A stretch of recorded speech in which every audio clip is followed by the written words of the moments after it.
Over the last 25 years, I've had the privilege of interviewing and highlighting some truly interesting people.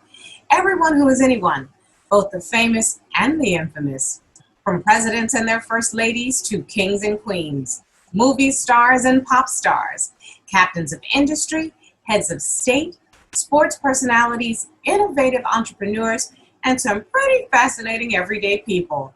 Today, I'm proud to introduce you to Larry Spider Hamilton, a media personality who attributes his success to old-fashioned drive and determination. Mr. Hamilton, or shall I call you Spider? You can call me Spider because no one spins like one. I love it. Wonderful. You are a musical media professional. So why don't you tell me just a little bit about your musical background, sir? Well, I don't have music as a background, but what I did was, as a young kid who didn't know what they were doing back when they was in junior high school, I started hanging out at a radio station because I heard the guy said that he was alumni of my high school, so that perked my ears up, and I started hanging out down there. Year later, I heard about a formal radio broadcasting program after I got interested at KWKI over at KSPR. It was through Model Cities. And that was through the youth development program. And that's how I got involved in radio with America's oldest black-owned station in the country today, KPRS. You know, that stands for Keeps People Really Swinging, don't you? Oh, my goodness. So where is KPRS located? KPRS is located in Kansas City, and it was owned by Mr. Andrew Skip Carter. He was one of the first. He had the signal of 1590 AM in daytime, and then they got FM a few years later. But there, besides WDIA, it got sold. KPRS is the reigning sole black-owned station, the oldest in the country, 1949 in Kansas City. That's a lot of history right there, sir. Absolutely. So, of course, you know, because of the way I introduced you, I have to know, how'd you get the nickname Spider? Well, if you do a Google search and look up the name Jerry Boulding, and he is very big in black radio, he was visiting KWKI when I was hanging down there as a golfer one day, visiting our program director, Tony Johnson. And we was just asking me if I was going to go on radio, and it chatted up. And then all of a sudden, we kind of winded up on the name Spider. So he helped me choose that name. Years later, he became known in the industry as the Doctor of Urban Radio. He's since passed on, but he met his wife here because I was doing the Black Music Awards. I'm the voice of the Black Music Awards for those years, and he met his wife here. So Jerry Boulding, a Black Urban Radio founding father, he's the one who gave Spider J. Hamilton his name. All right, then. You know, Spider, as you're describing your history in this industry, I have to think for myself the importance of Black and urban radio in local communities. What impact do you think it has? Well, in Minneapolis, because Minneapolis is so a unique market. And when I first got here, when I left Kansas City, I was asking guys, what is the station I should seek in Minneapolis? And they couldn't tell me. So I got here and got involved with a couple of community stations, but there hadn't been too many Black and urban stations here or any chains to come in here and even, you know, dedicate to the format. So in Minneapolis, St. Paul, it's been kind of tough. It's always been seemed like the community nonprofit stations that fill that need. As a self-described old-fashioned original, what aspects of the music industry do you think have been lost over the years that you'd actually like to bring back? Well, one, because I'm a representative of New Jack Swing. And if you listen to the music today isn't like it was back in the late 80s and early 70s. Because if you remember, in the early 80s, it was the Minneapolis Sound. And I was an extra in Purple Rain. I'll have to tell you about that sometime. But then New Jack Swing came along. But if you listen to the music like the Whispers, for example, the Whispers had that orchestration, and they always had those dynamic breakdowns. You know, James Brown to the bridge. You don't hear the bridges and the breakdowns in music today. So that's something that's lost. I'm also missing some of the lyrics that I remember. I can remember, well, one of my very favorite songs just happens to be Me and Mrs. Jones. And so I love music that tells a story.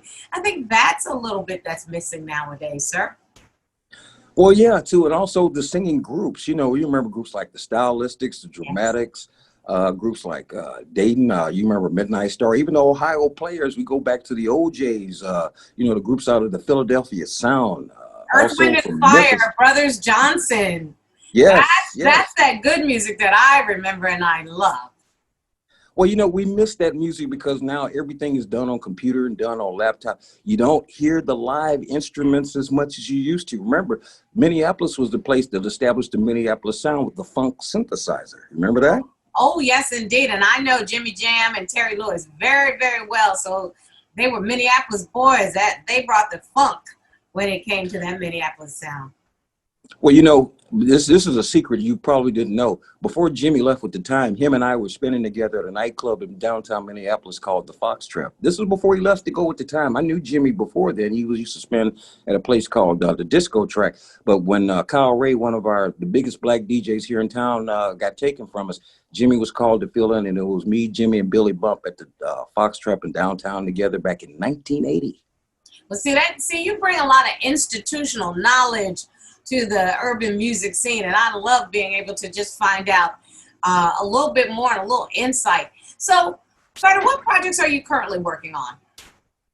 I'm looking at trying to get an internet station started because New Jack Swing is really underrepresented, and I like to introduce it to a new generation. The old schoolers love it because that's what held them on the dance floor. You know, New Jack Swing held its own, and you know, I played a lot of it, even though it wasn't classified as it was at the time, but I played a lot of it. I was on it. So yeah, it's, you know, the music scene and all that.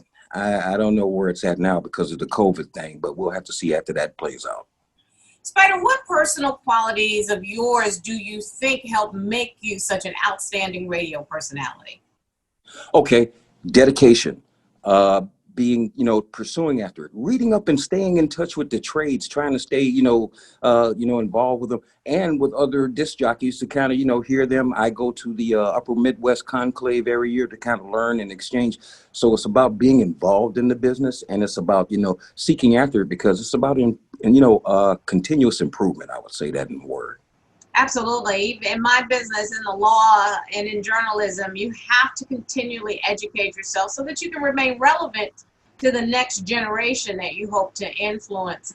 So I'm going to make you be a little nostalgic. Give me a couple of interesting stories from your time behind the microphone. Well, I played one song by Kashif. It says, you know, help yourself to my loving. And I introduced it in such a way that it made the phone go ballistic because it lit up. People thought that was a personal invitation.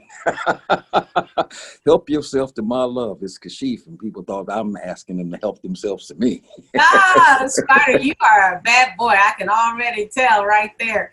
So what, you told us about New Jack, but what styles of music really interest you? And can you give some recommendations to viewers on how to really learn about the different genres of music so that they can be as educated as you are? Well, you know, I grew up in a home listening to like jazz, the old 45s that you put on the, toilet dropper, you know, that looks like a toilet tube that you put records on. Listen to that, my parents' stuff, you know, grew up listening to all that jazz. You mean a tissue tube? It was funny. I couldn't figure out what you were talking about. You mean the bathroom tissue tube? Yeah, it looked like it. It looked like that. I mean, but that's the way they did it. You know, they put 6 records on it and then play them down and then pull them back up and play them over again. So, yeah, but no, I like jazz, Herbie Hancock, Weather Report, the earlier stuff like, you know, 69, 80, 81.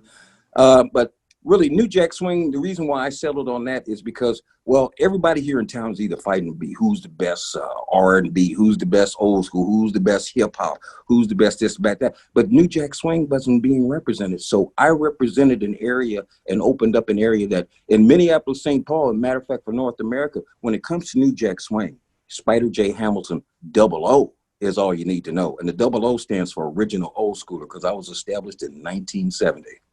So I'm going to ask you to do the thing that parents never would ever do and ask you to pick a child. So you get to pick what's your favorite New Jack artist. And I know that's hard because they're all your artists.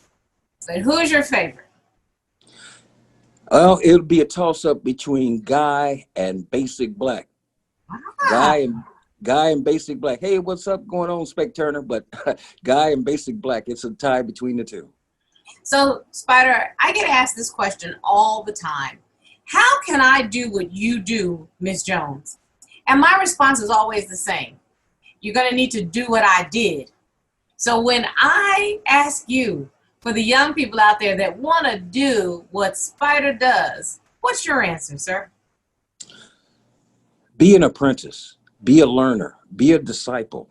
A disciple is a learner. And put yourself in the position of being able to learn that. Like me, I was a gopher at a radio station for a while, hung out there long enough to hear that there was a class that gives me formal training, and that's where it jumped off at. But you got to be in position to be able to reap the benefit. What you've convinced me of today is when preparation meets opportunity, then you really got something special right there. Yeah, amen to that, because that's a divine appointment, and that's something that, you need to reach out and grab. After all, that's your motivation for getting started, so follow through with it. The follow through, that's the important part. I'm 66. I'm 66. I'll be 67 in December, and I'm finishing strong. Anybody you know on the radio right now will not be 50 years in the business as I have, unless you started when you were 17. Well, I'm going to say bravo, sir. Spider, you have given us a master class this afternoon. Thank you again, sir. Thank you so much, and live as long as you want, never want as you live to be 100, and me 100 minus a day to never know that life's people like you passed away. Thank you, Spider.